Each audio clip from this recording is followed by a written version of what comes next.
पेशंटमध्ये खरं तर आतड्याची जी हालचाल असते त्याचा मन व मेंदूचा जो संबंध असतो त्याची जी लयबद्ध गती असते ती गती बिघडलेली असते। आणखी सोप्या पद्धतीने किंवा सविस्तर पद्धतीने सांगायचे झाले तर पेशंट संडासमध्ये गेल्यानंतर बऱ्यापैकी संडासला बाहेर पडलेले असते, साफ झालेले असते।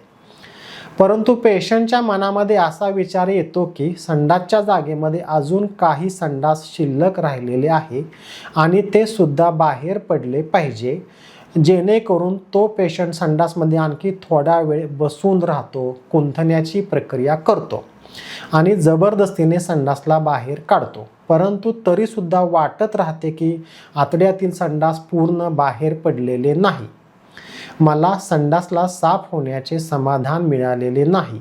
मग आणखी जास्त वेळ बसणे, जास्त वेळ कुंथण्याची प्रक्रिया करणे असे घडायला लागते आणि कालांतराने आतड्याला आणि मेंदूला सुद्धा ही सवयच पडलेली असते। काही पेशंटमध्ये संडासच्या जागेमध्ये बोट घालून संडास बाहेर काढणे ही सुद्धा सवय लागलेली असते।